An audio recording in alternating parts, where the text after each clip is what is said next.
To prevent an early death, you should eat healthy and avoid tobacco. Even if you've never smoked or binge ate, though, you are at least aware that they are habits that can shave years off of your life. However, there are plenty of innocuous-seeming but possibly risky habits. Sitting around in front of the television can shave years off of your life, but the TV is really only a small part of the picture. It's actually the sitting around part that's the real problem, and most of us are guilty of it. Research published in the BMJ Open found, quote, cutting daily sitting time to under 3 hours might extend life by 2 years, while watching TV for less than 2 hours a day might add an extra 1.4 years. This is a big deal because most Americans actually sit a whopping 10 hours each day. And in case you're wondering, it's not just the couch potato type of sitting that qualifies you for an early death. It's all the sitting you do. This includes the 8 or so hours you sit working at your desk every day, and the time you spend checking your phone during your downtime. And yes, even the time you spend sitting at a cafe enjoying a pastry. Unfortunately, too much of that might also kill you at some point. If you aren't getting at least 5 hours of sleep every single night, you might have a big problem. The research shows that those who don't get this amount of shut-eye will die sooner than the people who make sure to get the recommended amount of sleep each night. Now, don't panic and try to overcompensate for all the sleep you've been missing out on since you were a kid, because sleeping too much also has its risks. According to Harvard Medical School's Healthy Sleep, more than 9 hours might increase your risk of developing coronary heart disease, while fewer than 5 hours could increase your risk of developing diabetes along with coronary heart disease. So be mindful, watch your caffeine intake, and practice healthy sleep habits. Oh, all this caffeine. I'm going to be awake all night. No. I'm sure you'll sleep like the dead.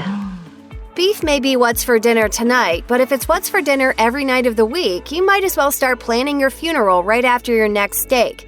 Okay, that might be a tad hasty, but according to Harvard Men's Health Watch, every time you add another serving of red meat to your day, you increase your risk of death by about 13%. But don't take this as a reason to switch to pork sausage or turkey cold cuts or something of the like, because processed meat is actually just as bad for you as unprocessed red meat. Substituting unprocessed or processed red meat with other forms of protein can cut your chance of death by varying amounts. According to Health Watch, fish, for example, could reduce your mortality rate by 7%. Whole grains and poultry, like chicken and turkey, might cut your mortality risk by 14%. And nuts give you the best chance at a long life with a 19% reduction.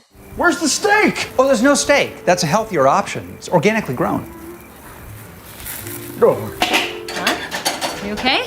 Whoa, okay. According to Harvard Health, poor oral hygiene could lead to heart issues. And that's not just an anecdotal observation. Multiple studies have pointed to a correlation between oral health and heart health. This might seem bizarre at first, but once you take the time to understand the theories behind this very serious connection, it makes complete sense. The bacteria that live inside your mouth don't have to hang out there exclusively. They can travel through your blood vessels to other body parts, and in doing so, can cause small blood clots that may eventually lead to a heart attack or stroke. So gum disease isn't just about dental issues, bad breath, and becoming a social pariah. It can also be potentially deadly.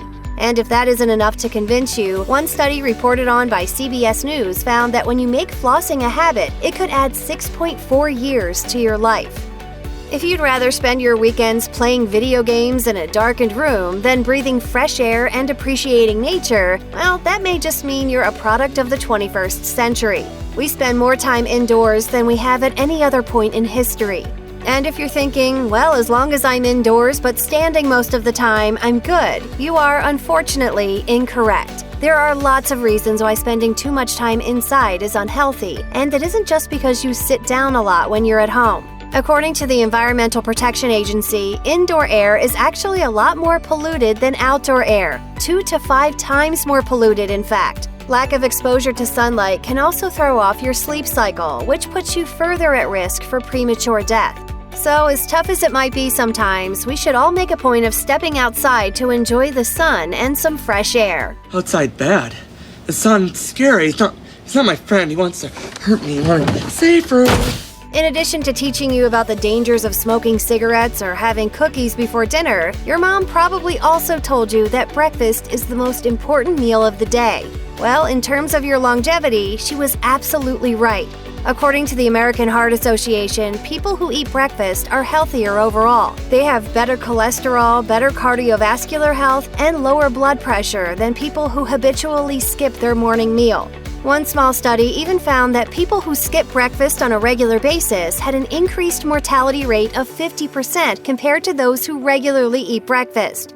What about the research that shows you will burn more calories if you skip breakfast? That might be true, but breakfast skippers are also prone to chronic inflammation, which can actually increase your risk of developing type 2 diabetes or obesity.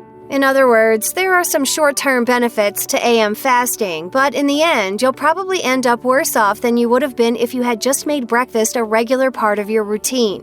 So basically, it's always best to listen to your mom. What did I always tell you? Breakfast is a big boy's most important meal of the day. Now start on these Cocoa Puffs, and I'll scramble you some eggs. We know this may sound a little bit odd, but you might not be drinking enough wine.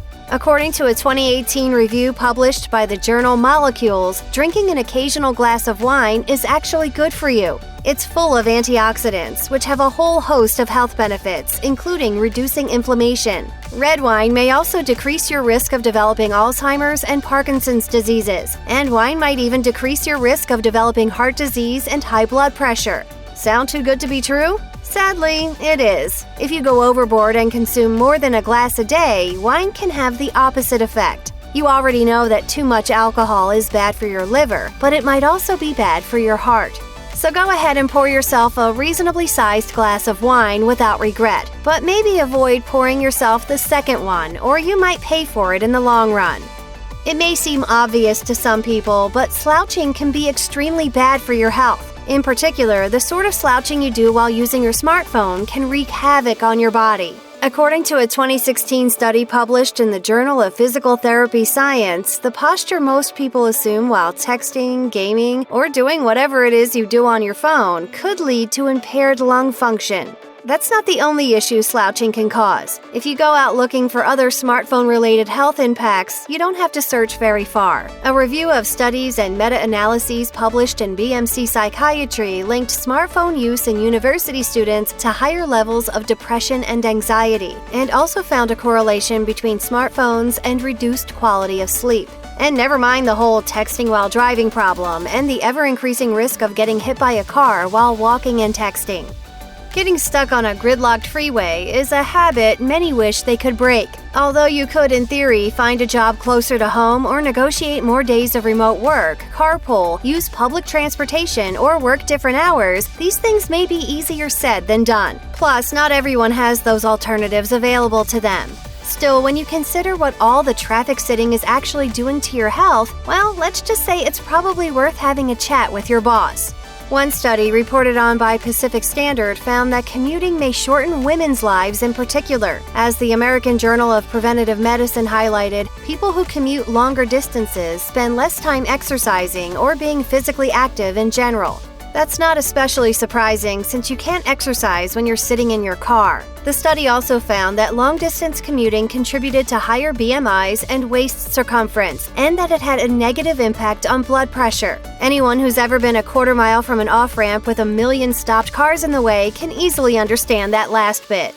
Popping your neck is super cringy. Literally everyone shudders when the person next to them does a totally audible do-it-yourself chiropractic adjustment. Sure, it feels good, but did you know it could kill you? And not like the takes 2 years off your life kind of death either, but the instant kind. According to an NBC News report in 2019, a 28-year-old man popped his neck and then had a major stroke. The moment I heard the pop, everything on my left side started to go numb. Evidently, the act of cracking his neck tore an artery. This tear then led to a blood clot, and the clot caused a stroke.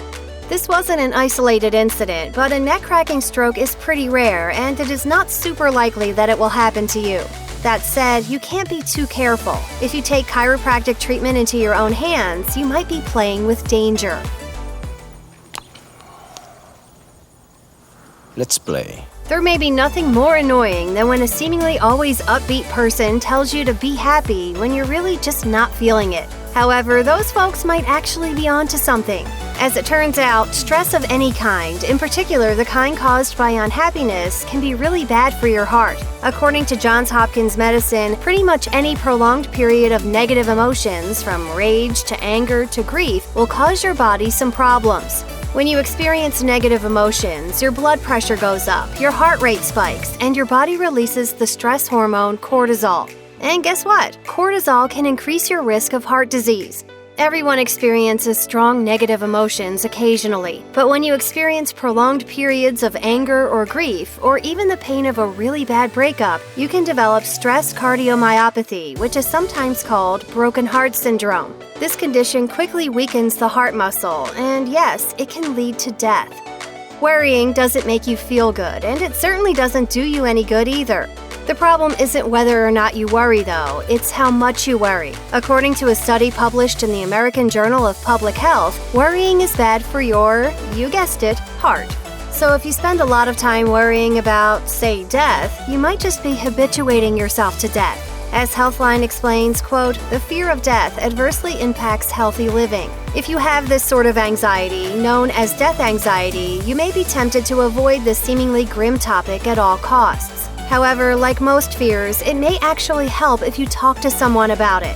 Lisa Ivarak, Senior Research Fellow at the University of Sydney, told Healthline, "Death is not something we talk about often. Perhaps we all need to become more comfortable discussing this almost taboo topic. It shouldn't be the elephant in the room." Check out one of our newest videos right here. Plus, even more Health Digest videos about healthy living are coming soon. Subscribe to our YouTube channel and hit the bell so you don't miss a single one.